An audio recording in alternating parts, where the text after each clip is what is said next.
La vita è bella. Life is beautiful. Life is wonderful. And those were practically the last words my brother said to us before he died of cancer at 28. So this is my brother's wonderful 28-year journey until the cancer,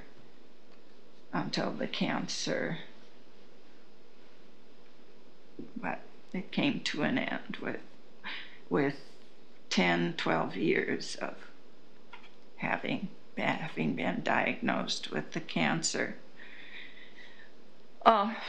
This is my baby brother. This is a picture of Mom and me and my baby brother visiting one of the neighbors who took the picture of us. And when I knew that I was going to have, or I knew that my mom and dad were going to have a baby. And I had a cousin, Margaret, who had a baby sister. And the baby sister was just a month older than I was. And I thought, oh, and Margaret was 3 years older. I thought, this would be really great, you know. I'll have a baby sister. So I said, I'm going to have a baby sister. That's what I wanted. And they said, yes, yes, you have a baby sister, just like Margaret. Great. So when the baby came, when the baby was born, here he was, a little boy. So a few days after my brother Cipriano, Zippy, was born, I went to the kitchen, made myself a sandwich. I took, in those days we had these white flour sack dishcloths, and I went to my bedroom and put in there a change of clothes, went and got a branch from a tree and tied this little dishcloth, wrapped clothes and a sandwich in it, and I was taking off for the main highway. Mother saw me and she said, "Where are you going?" I said, "I'm leaving here forever. Nobody loves me here. You promised me I would have a baby sister just like Cousin Margaret. And now I got this baby brother, this boy." Okay? Sunday comes, and Sunday was church and going to Grandma, and everybody came. And there were about 4 or 5 other little babies, and they put them all in Grandma's bedroom on the bed. So when dinner time came, everybody was gathered around the kitchen table, the dining room table. There were so many of us. And they said, "Where's Lulu? Where's Lulu? Lulu isn't here." And they asked the older little cousins, "Where is she? Wasn't she with you out playing?" No, we haven't seen her." So they found me in Grandma's bedroom, sitting on a chair next to Grandma's bed, where there were 4 or 5 little babies like my brother. And they said, "What are you doing here?" And I said, "All these babies look alike, and I want to make sure I'm going home with my brother." They said, "No, there are 2 little girls here. You wanted a sister." "No, I don't want any sister. No, I don't want any of them. I want my brother." Okay, this is our farm, but this isn't how it was when we grew up.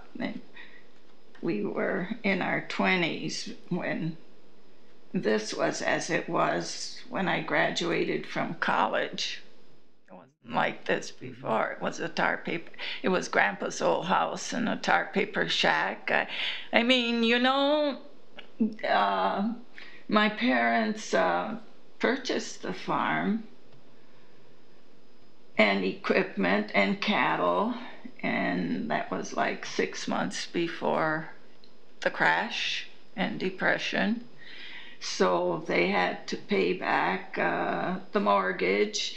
So they said, no, no more of that. So we just lived in our tar paper shack and little by little, as you could add more, till it got to look like this.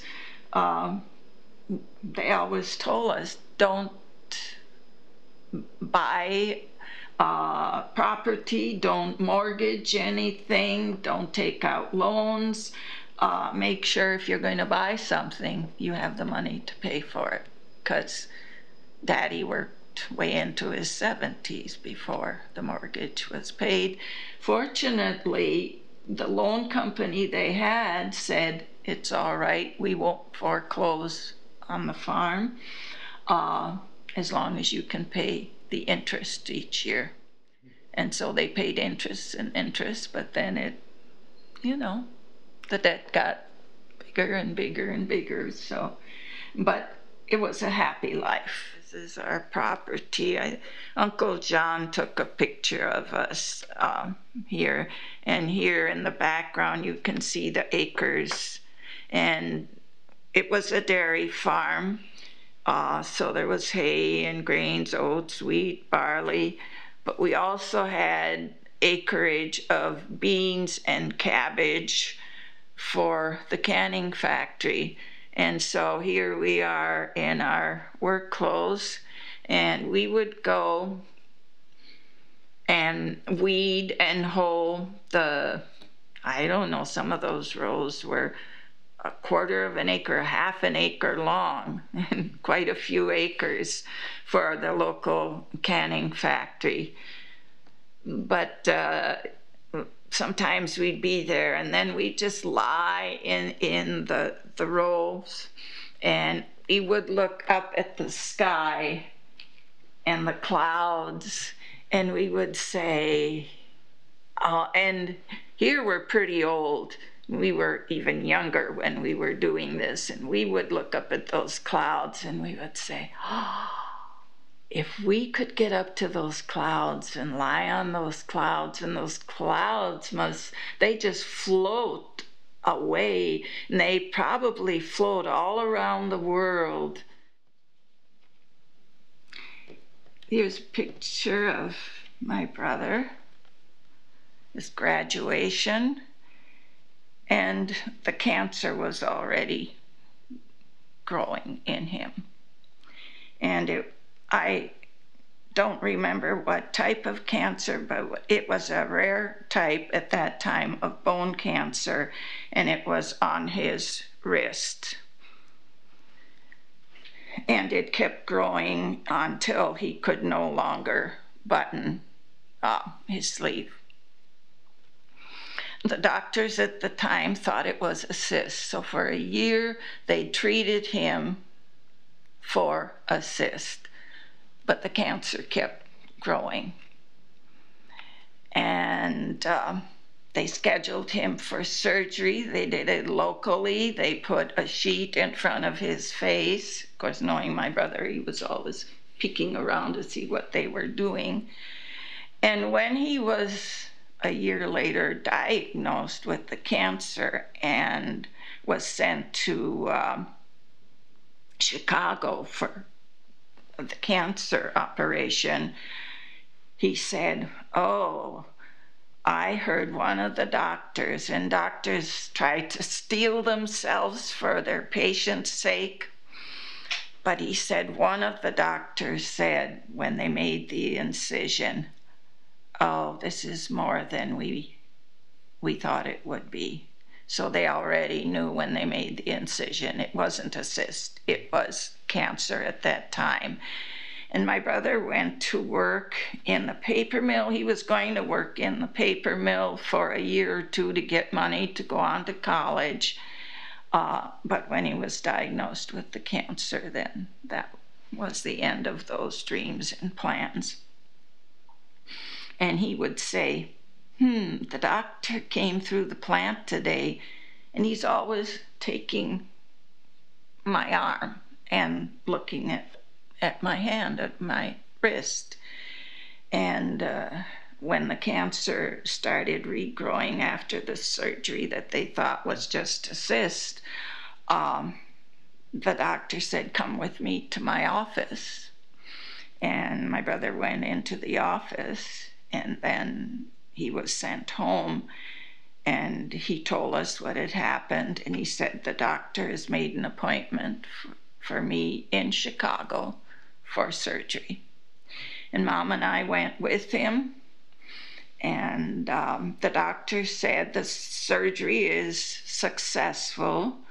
We have all of the tumor, and they said if after 5 years it's in remission for 5 years, maybe we have, we've gotten all the cells. But they said a cell could already have been, released from there even before the surgery and could show up. But they said if it's in remission for 5 years, maybe. It was almost 10 years after all of that the cancer was in remission. And so when he was 24, almost 25, he met Irene, and he explained to her, they fell in love. And Irene said, no matter how short our life together will be, I know, and we'll be ready for that day. And so they had 4 great years together. The year before my brother passed away in September of 57, September of 56, they were awaiting, and just when this picture was taken, the arrival of their first child. And my niece, Angela. So I say, this is a picture of my brother, Irene, and Angela. She's under that maternity blouse of my sister-in-law. She was more like a sister than a sister-in-law. And Irene passed away this Christmas. It will be 3 Christmases ago. The baby was, I did say, stillborn, right? After 9 months, or 9 months and a couple weeks of pregnancy, Irene could not, she didn't go into labor. And then there was blood incompatibility. Today, there's no problem, but at that time, it was serious. When Uncle John, my dad's brother, would come and spend a couple weeks in July for the 4th of July, and he had, well, the one car he had was, it had a rumble seat. And so he put us, and other cousins would come in the rumble seat, and we'd go into the big town of Iron Mountain. And he would he took this picture of my brother and me. And we'd go to the circus. We did many things together. So there's my baby brother, who grew up until he was a junior in high school. He came under my arm. And then he grew to 6'2" and 195 pounds. And yeah, that's my baby brother. Sundays, it was after Grandma had passed away, and there were no more grandparents. We went to church. We came home and had polenta and roast chicken and vegetables, and Mother was a great cook, so cake and cookies and pies. She spent all Saturday baking. But we'd get in the car and we'd just go wherever the car took us. And sometimes we'd be in country areas and wooded areas and country roads, and we get lost, and we kept going around to get to the main highway to get home. This is Mom and Dad on a Sunday afternoon. And here's my brother, Zippy. He had the name Cipriano from Italian because we were named after our both grandparents on both sides. And in grade school, the one-room country schoolhouse, no one could pronounce Cipriano, so they called him Soprano. When he was diagnosed with the cancer, when the cancer came back just a month before he died, he said, 50 years from now, there will be a cure for cancer. They won't even know what the word was. It may not even be in the dictionary anymore.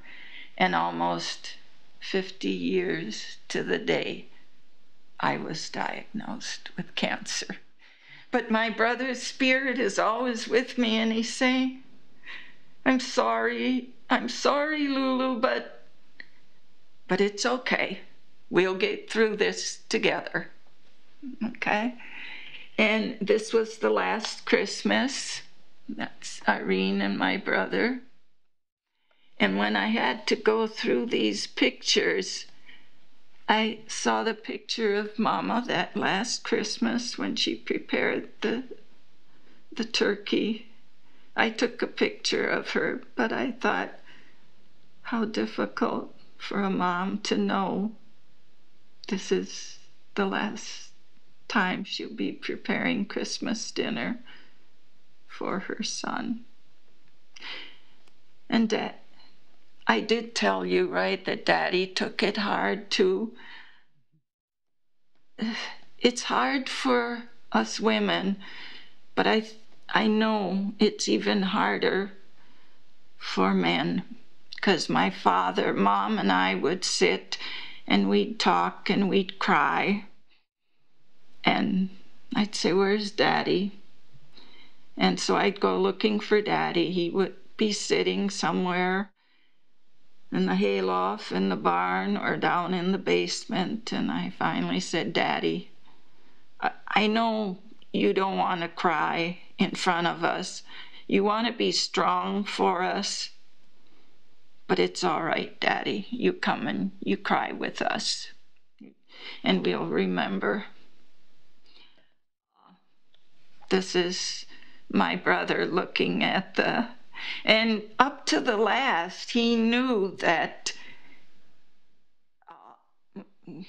if you have cancer, you start losing weight, the cancer is winning the battle. So he forced himself to eat. You know, he said, till the last, I'm going to be strong, healthy, and whatever. So he's looking at the last dinner his mom prepared, the last Christmas dinner his mom prepared for him, saying, thank you, Mom. It's okay. And Irene took pictures, I took pictures. We tried to smile, but it was difficult. And our last family picture. And as I said, we tried to be strong, not cry,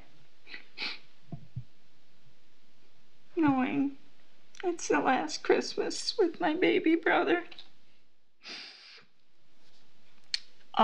That was, I know that Christmas would have been in 1956. That summer I was home, And before I left to come back to Sheboygan, I asked my brother, and I didn't want to take this picture because I knew it would be the last time I'd see my brother. But I said, Zippy, is it all right? And he said, sure, Lulu. And he knew it. It was our last time. And when I was diagnosed with the cancer, I went in the old album and I took out this picture. It gave me comfort. It was counsel for me, consolation. It was like my brother was there, and he said, it's okay, Lulu, we'll get through this. I could see the pain, and yet it was a wonderful life.